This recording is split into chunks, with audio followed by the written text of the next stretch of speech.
हमें लगता है कि हम अच्छे आचरण करते हैं, दुख क्यों मिलता है। हमारे बहुत जन्मों के कर्म हमारे संचित हैं। जब तक हम भगवद अर्पित कर्म नहीं करेंगे, भगवान नाम जप नहीं करेंगे, भगवत आश्रय नहीं लेंगे, तब तक उन कर्मों का नाश तुम्हारे शुभ कर्मों से नहीं होगा। शुभ कर्म और अशुभ कर्म दोनों का अलग अलग भोग प्राप्त होगा, जिसे सुख और दुख कहते हैं। एकमात्र भगवत समर्पित कर्म और भगवत स्मरण इतनी सामर्थ्य है कि आपके सब पहाड़ के पहाड़ जैसे शुभ अशुभ कर्मों को विध्वंस करके महासुख प्रदान करेंगे। जब तक शुभ अशुभ कर्म रहेंगे तब तक आपका जन्म मरण होता रहेगा, आपको दुख सुख की प्राप्ति होती रहेगी। जैसे किसी किसी को भ्रम होता है कि गर्भस्थ शिशु या बाह्य प्रकट हुआ या अभी बाल्यावस्था को है या किशोर अवस्था को है, इस जन्म में तो कोई पाप नहीं हुए, फिर वो क्यों मर जाता है या फिर वो क्यों असाध्य रोगों से ग्रसित हो जाता है।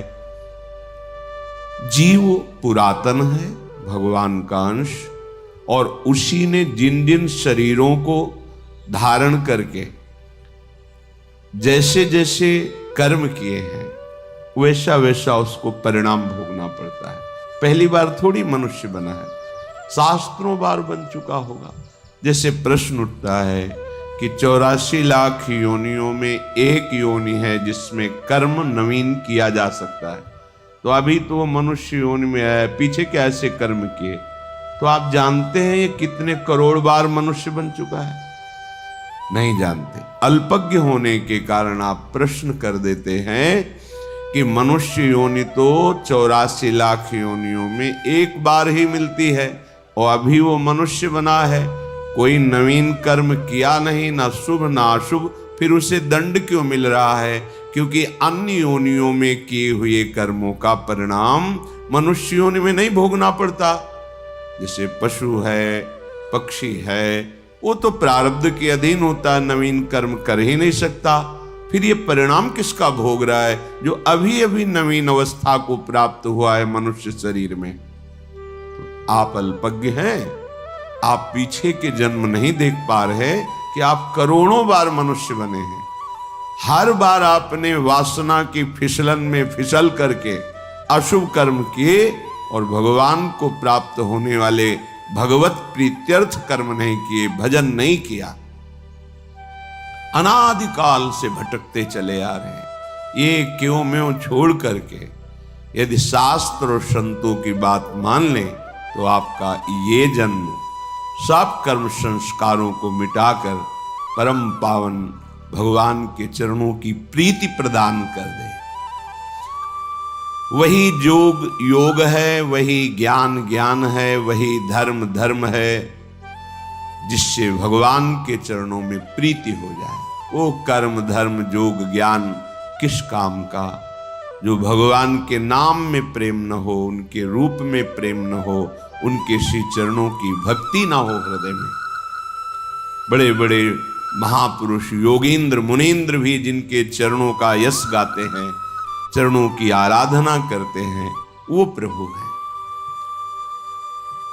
सत प्रेमैक रसात्मनो पदतले न्यस्याभय स्थीयते। जिसने श्री श्यामा श्याम के चरणों में अपने शीश को झुका दिया, समर्पित कर दिया, अब उसे कहीं भी कोई भी भय परास्त नहीं कर सकता, श्रीपाद कह रहे। क्योंकि ऐसा सच्चिदानंद में निर्भय पद उसके हृदय में प्रकट होता है। तर हास्ते मम लोक तो नहीं भयम, नो धर्म तो नो दूरांत यदि व्याधि सतात किमन्य दखिलाधीसाच में नो भयम। अब उसे कोई लोकपाल भी भयभीत नहीं कर सकता। जिसके भय से वायु चलती है, सूर्य तपता है, मृत्यु अपने समय से काम करती है, वो ईश्वरों के ईश्वर भी भगवान श्री कृष्ण हैं। वही निर्गुण निराकार हैं, वही सगुण साकार हैं, पर ब्रह्म की प्रतिष्ठा है श्री कृष्ण गीता जी। और उन्हीं श्री कृष्ण के हृदय का प्रेम समुद्र जब सार रूप धारण किया तो श्यामा जी हुई।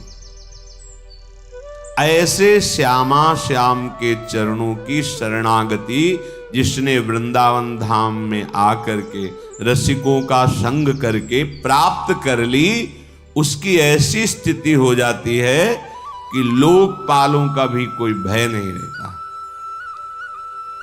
सुरपति, नरपति, लोकपति जिनके भावे घास रहे, परमानंद में तज सबही की आस, क्योंकि निर्भय पद श्री श्यामा श्याम के चरणों की शरणागति हृदय में जागृत हो गई है। अब बातें केवल नहीं रह गई, हृदय में जागृत हो गई है धाम की कृपा से, सत्संग की कृपा से। धर्म भय किसी भी प्रकार का अब उसे धर्म भय भी नहीं लग सकता कि मेरा कुल धर्म तो ये है, लोक में मेरा एक कर्तव्य है, ये धर्म अब भय नहीं। अपनी शरणागति के लिए भगवान श्री कृष्ण चंद्रजू गीता जी में कहते हैं, सर्व धर्मान परित्यज्य मामेकम शरणम भज। सारे धर्मों का मेरे चरणों में त्याग कर दो, अर्थात मेरे चरणों का आश्रय लेकर भजन करने से सब धर्मों की स्वतः पूर्ति हो जाती है।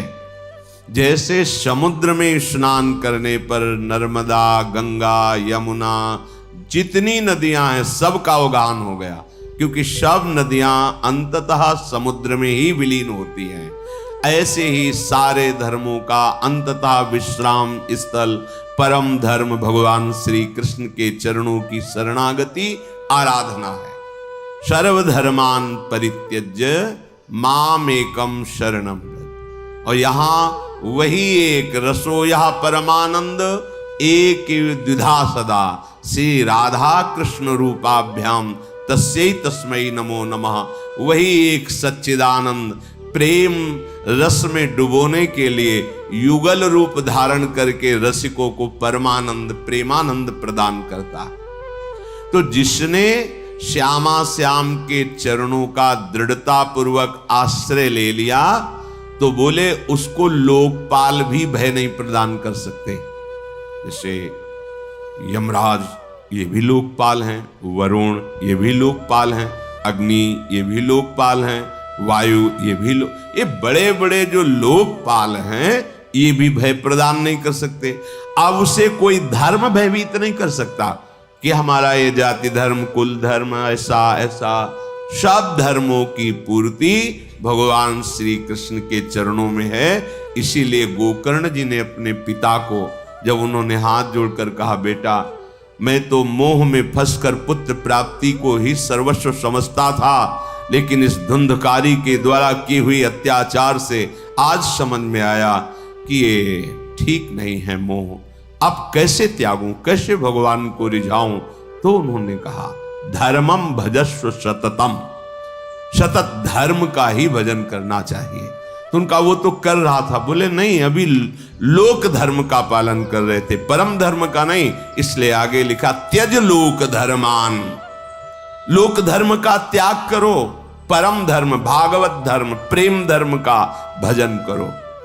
कैसे समझूं कि किसे भागवत धर्म कहते हैं, किसे प्रेम धर्म कहते हैं? बोले संतों की सेवा करो, सेवन करो भगवत प्रेमी महात्माओं का, तो पता चल जाएगा कि भागवत धर्म किसे कहते हैं, प्रेम धर्म किसे कहते हैं। धर्मम भजस्व सततम त्यज लोक धर्मान, सेवन सदा साधु पुरुषां। सदा भगवत प्रेमी महात्माओं का सेवन करो। अगर आप आगे की बात नहीं समझे तो संत संग करने पर भी लाभ नहीं मिलेगा। जहि काम तृष्णाम, कामना और तृष्णा का त्याग करके संत संग करो। अगर कामना रखोगे और तृष्णा, तो संत संग का लाभ आपको अनुभव में नहीं आएगा। कामना किसे कहते हैं? देखे हुए, सुने हुए, पढ़े हुए भोगों को भोगने की इच्छा का नाम कामना है, और भोगे हुए भोगों को पुनः भोगने की इच्छा का नाम तृष्णा है। इसलिए कह रहे साधु सेवन करो, पर जही काम तृष्णाम, कामना और तृष्णा का त्याग कर भगवत प्रेमी संतों का सेवन करो। जब भगवत प्रेमी संतों का सेवन करोगे तो आप में सद्गुण जागृत होंगे। तो उसमें सावधानी ये रखना है, अन्यस्य दोष गुण चिंतनमासु मुक्त्वा, तुम्हें कहीं गुणाभिमान न हो जाए। संत संग कर रहे हो, भगवत आराधना कर रहे हो, तुम में सद्गुण व्याप्त होंगे, लोग सम्मान करेंगे, तो कहीं तुम दूसरों के दोषों का दर्शन और निंदा करना शुरू न कर देना। इसलिए सावधान रहना। लोक धर्म का त्याग करके भागवत धर्म का सेवन करो।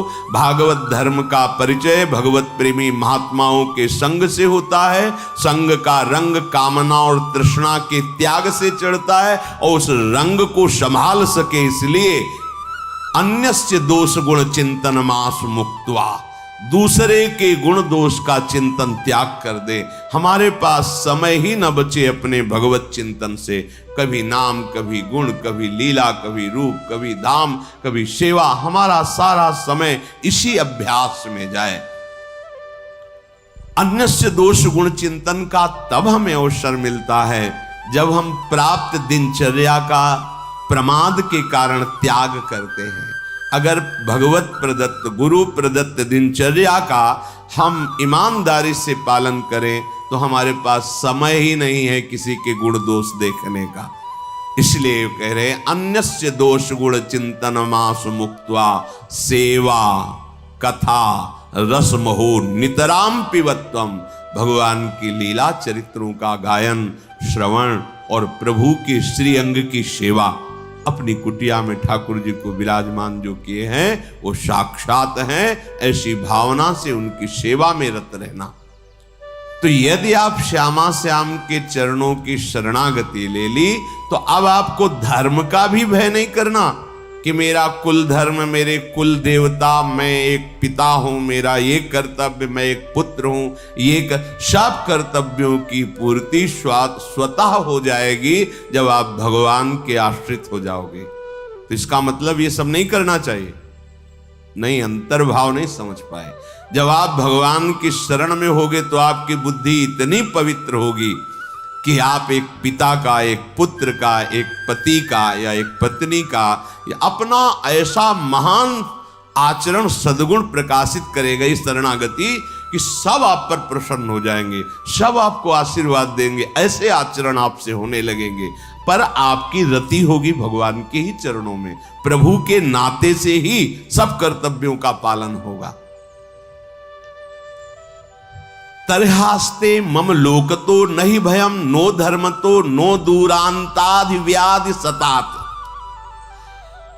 अगर किसी कर्म के वशीभूत होकर के हमारे शरीर में 100 भयानक रोग एक साथ पैदा हो जाएंगे तो भी मेरे हृदय में कोई चिंता नहीं रहेगी, क्योंकि हम श्यामा श्याम के शरणागत हैं। अक्षरशः सत्य है। हृदय से शरणागति स्वीकृत हो जाए तो ये बात कह रहे कि 100 यदि रोग एक साथ प्रकाशित हो जाएं इस शरीर में तो भी मेरे हृदय में कोई चिंता, कोई शोक, कोई भय नहीं होगा, क्योंकि हम प्रभु के शरणागत हैं। ऐसे अखिल ब्रह्मांडों का कोई अधिपति भी हो, जैसे अखिल ब्रह्मांडों का अधिपति काल है, समय, वो ब्रह्मा को भी खा जाता है। ब्रह्मा भी उससे भयभीत होते हैं क्योंकि उनकी भी अवधि है। अखिल ब्रह्मांडों का अधिपति भी मुझे अब भयभीत नहीं कर सकता। भगवान का ही स्वरूप है काल। समुझ जे आए शरण ते डरत ना काल डर। जो ऐसा समझ करके श्यामा श्याम के चरणों का आश्रय ले लेते वो काल से भी भयभीत नहीं होते। कैसे? देखो, मृत्यु की बात सुनकर भय लगता है, मरने से हमारा स्वभाव बन गया है भयभीत होने का, और मृत्यु से तो खास डर लगता है।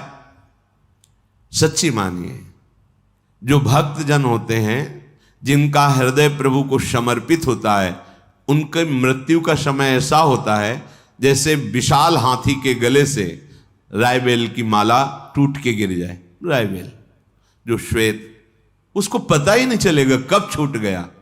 बस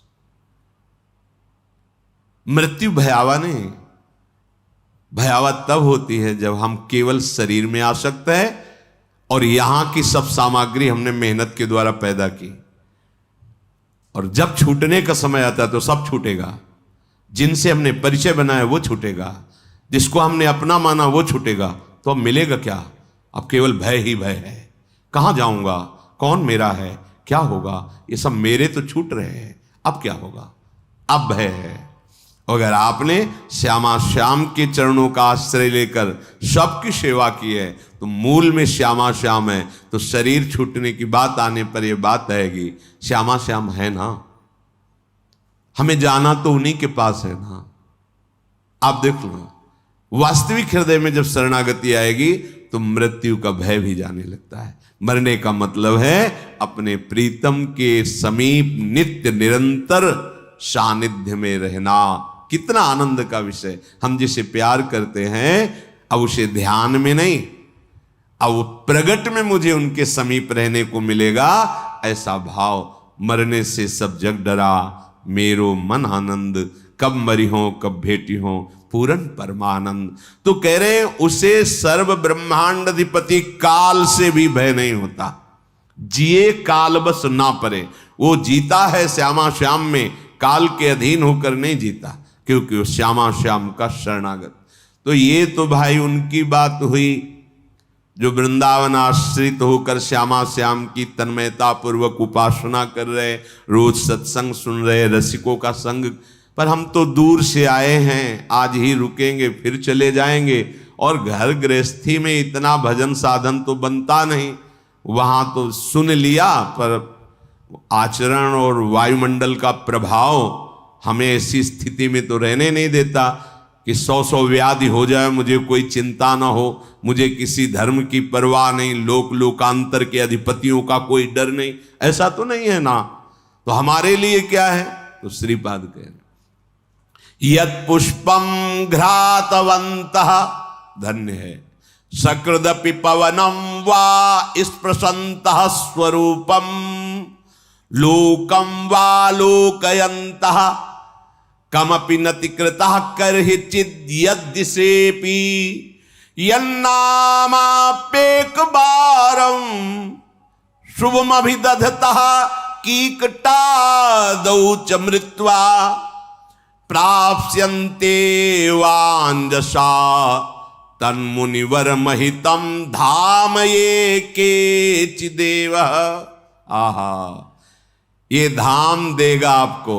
क्या बोले? यत् पुष्पम घ्रातवन्तः सकृदपि, यदि वृंदावन में प्रकट हुए पुष्प को, जो वृंदावन की भूमि में प्रकट, बड़ी महिमा, तभी कहते हैं। अब ऐसा समय आ गया है कि लताओं का आदर नहीं है, बड़ा दुर्भाग्य प्रकट हो रहा है। करे तो क्या करे, माया ने ऐसी समस्या में फंसा दिया। अब वो 50,000 रुपया गज की 100 गज जगह खरीदी, अब 100 गज में उसमें वृक्ष रखे या अपना मकान बनाए, क्योंकि सब बड़ी मुश्किल से धन संग्रह करके वृंदावन वास के लिए उसने जगह खरीदी है। अब एक पीपल का वृक्ष, बरगद का वृक्ष, वो खुद अपना अधिकार जमा ले। अब क्या करें? ये दलीलें हमारी बुद्धि में जागृत होती है कि हम क्या करें, इतनी महंगी जगह ली, अब लता। पर हमें ये ध्यान रखना है कि कोटि ब्राह्मणों की, ब्रह्म ऋषियों की हत्या का जो फल है वो यहाँ की लता को काटने पे है। ये धाम है। यहाँ हमारे प्यारे जो लता के नीचे खेलते हैं, लता भवन सुख शीतल छहा, श्री हरिवंश रहत नित्य जहां, तहां न वैभव। हाँ, यहाँ की लताएं बड़े बड़े परमहंस महात्मा हैं, पर दुर्भाग्य है ऐसी माया ने बुद्धि अपने लोगों की कर दी कि कोई रास्ता ही नहीं समझ आता।